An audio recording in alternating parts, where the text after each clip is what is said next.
Hey everyone, welcome to the 29th edition of the Anime Girl Profiles Confidential. Hopefully this will not be as long as the Cutie Honey one, but I can't make any promises.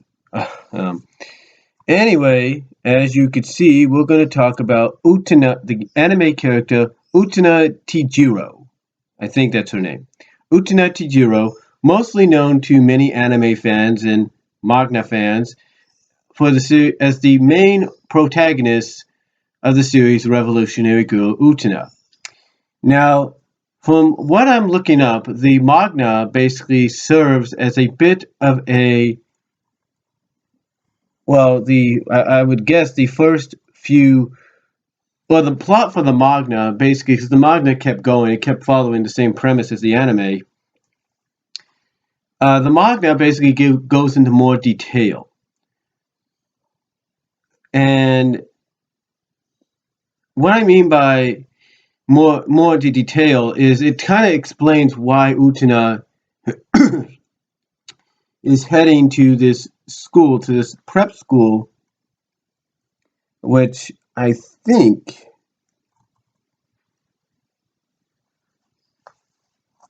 is called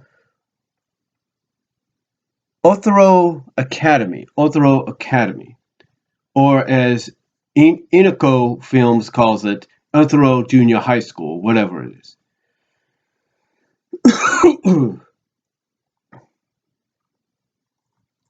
Now, basically, like I said, the manga kind of gives more of an explanation as to why she's heading to the academy. And basically, it's because she wants to find her prince. Someone had basically been sending her roses. She didn't know who it was. So, she finally comes to the realization that she needs to go to this prep school that apparently in one of the final stories, well, not final stories, but one of the final chapters that begin in the manga,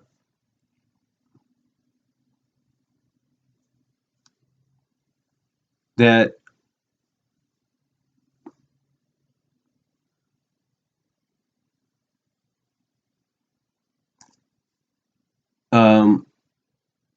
the beginning of the manga, that basically her aunt, well, not a co-worker of her aunt, a co-worker of her aunt named Aura, or Aoi, Aura, or Aurea, whatever. Basically, it's revealed that the letters contain pictures to her aunt's co-worker's alma mater, which is the academy.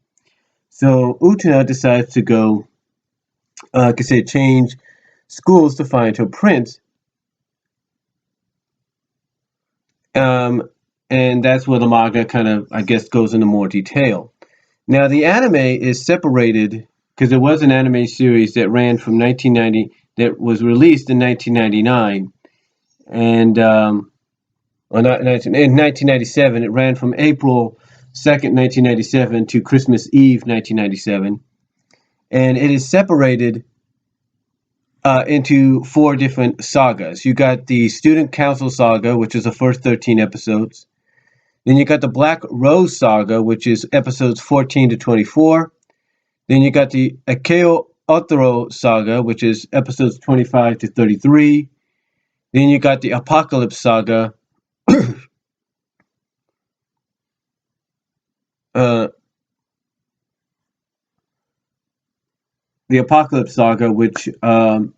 runs from episodes 34 to 39. So yeah, it's a 39 episode anime series. Now, I didn't watch the anime series or anything, but I've seen clips of it here and there, and the character designs and everything are definitely different. It follows more to, I think, what the manga was about. So it does follow close to that. But what really got me into knowing who this character was, and even, like I say, looking at those clips and finding out more about it, was the film. Yes, that's right. The film, known in Japan as The Adolescence of Utena, or as it was released here in England, in North America, as the Revolutionary Girl Utena, the movie. Now, Central Park Media, according to Wikipedia here, licensed and released the movie with the English voice cast, with the same English voice cast to reprise their roles from the TV series. Now, in 2010, when Central Park Media closed, Right Stuff Incorporated announced that they had the license to the film as well as the TV series. Now, basically, the movie itself is a retelling of the origins of basically the story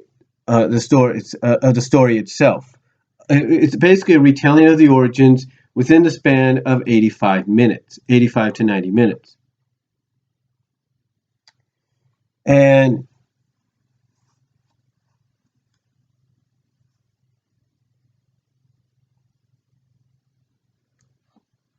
to say that Utena's character in here stays true to what it was in the series as well as the manga, I'd say there's similarities, but there are big changes. There is no doubt. First of all, the changes in design. I mean, Utena's design is similar to what she had somewhat in the TV series, maybe a little bit different.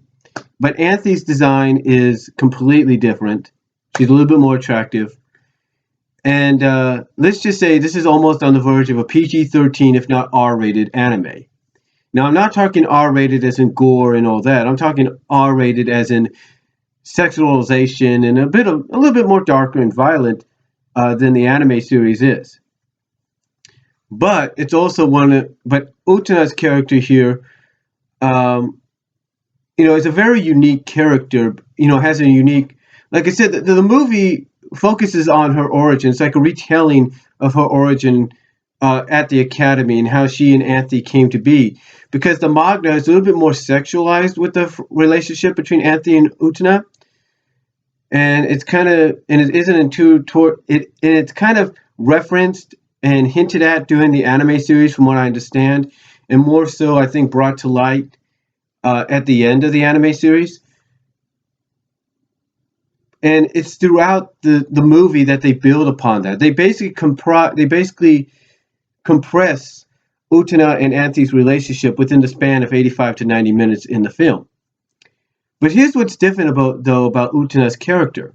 True, it follows somewhat similar paths to finding out who her prince is, to finding out who her true love is, who just happens to be Anthony.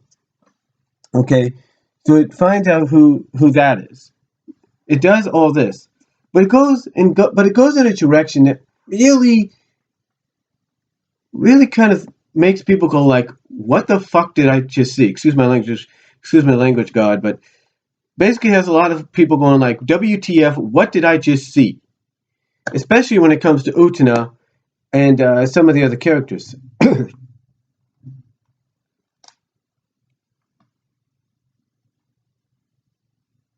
And what it is about Utena in the film that's different. Now here's the thing.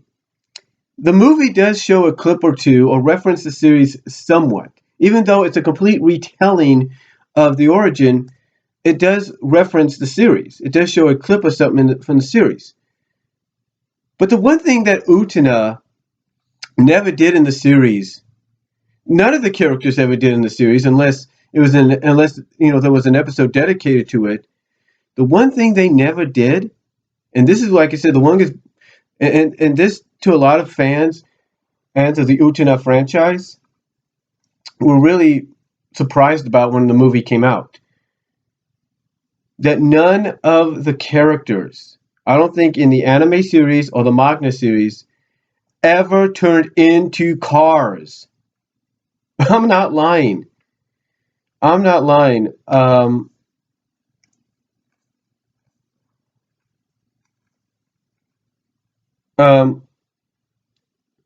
Do Otaku, she did a dual crossover review on this movie, and I can't think of his name right now that she did the review with. But when this moment came up in the film, scripted or not, he voiced the same opinion a lot of fans voiced when this happened to Utena. He's like, why is this girl, to paraphrase what he said, she's like, why is this girl a car? That is the one thing that drove everybody nuts from what I list online. In fact, there's clips of her turning into a car online that's gotten a lot of views, and a lot of people are still asking the question, what was the point? Because if you, like I said, if you follow the anime series, which somewhat is dubbed almost similar to a Magical Girl series, but not in that symbolism, but not in that way, uh, basically, basically, like I said, in the manga and in the anime series, none of the characters ever turned into vehicles. I mean, true, there's an episode where one of the main characters, or co-minor characters, or sub-main characters, their run on the series ended when they turned into a cow. I'm not lying. You gotta check that out. But never once, unless it was referenced, never once did any of the characters turn into cars. But in the movie, Utena does just that towards the climax, towards the end, and towards the climax of the film. She ends up turning into a car, and how this is done is a car wash pops out of nowhere, pops out of the ground. She tries to get Anthe after they confess basically that they have feelings for each other. She tries to get Anthe to go in there with her, so I guess they could combine together to become one car and drive off. That doesn't happen. Anthe is too afraid. She's unsure at first until she sees what happens. She sees the result, and it realizes that she is meant to be with Utena, and Utena is meant to be with her. But again,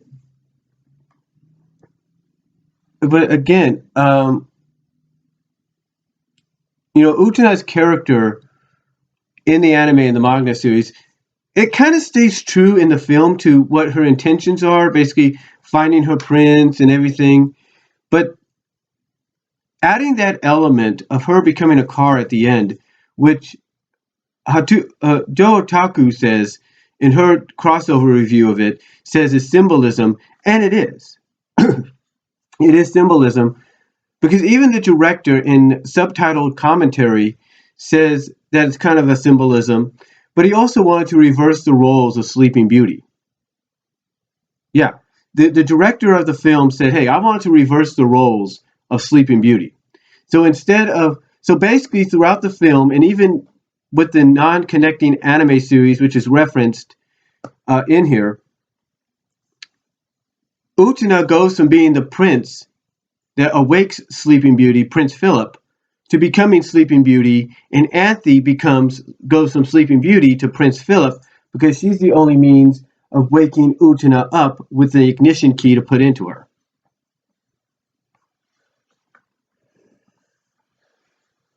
And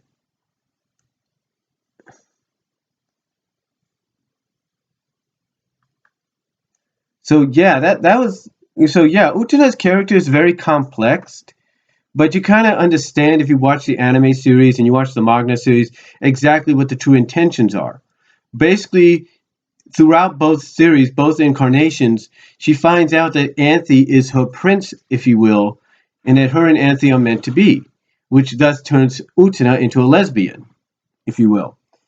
And the same can be said in the retelling,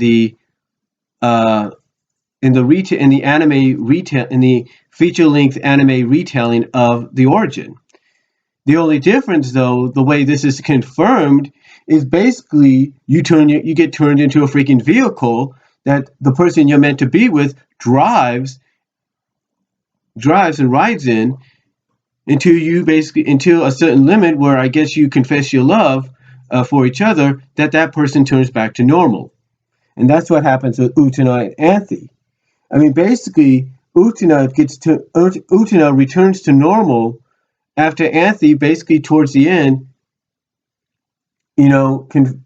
full out confesses, her love and everything, and her and Anthe ride off in what remains of the Utena car. So, but if you want a really interesting and intriguing kind of character, in anime that does have a following, does have a unique story to look at from both perspectives. Utena Tejuro is one of those characters because when you look at her character, when when when you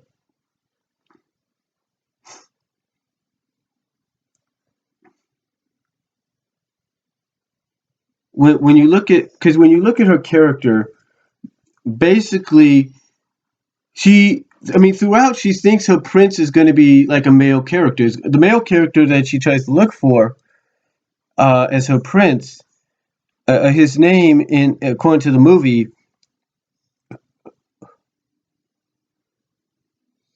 is um, is to, is a Togo, Touga, Togo, and it turns out that yeah, he was her prince, but now she is the prince for Anthe. And like I said, it's kind of complex. You'd have to, like I say, read the manga to kind of get more of an idea of why this is going on. If you feel like it, you could watch the 39 episode run of the anime and get an idea there too. And if you really want to just get it all within one setting, definitely watch the movie. But be prepared for having one of the biggest WTF moments probably in in anime film history when you have Utena get turned into a car. I mean, yeah, basically a car wash, and even Wikipedia says it best. Sporadically comes out of the ground, swallows up Utena, like I said earlier, who was trying to take Anthe in there with her so they can both, become one, if you will. And she is metamorphosized into a pink car. So, yeah, you'll be basically asking the question that one guy in Joe Taku's crossover review was asking: why is she a car? So, but basically, Utena Tejuro is one of those anime characters that you definitely should, look up more information about, if you will. But if you are a fan, if you're just getting into anime, she's one of the characters of the Revolutionary Girl Utena series, whether it's the manga, the anime series, or the movie, that you should really check out and really, explore more about. Because I'm trying to give you the best I can, so on information. But that's all I'm going to say on Utena, and let me know what you guys think down below. If you guys have any more thoughts on Utena Tejuro from Revolutionary Girl Utena from both the manga, the anime series, and the movie.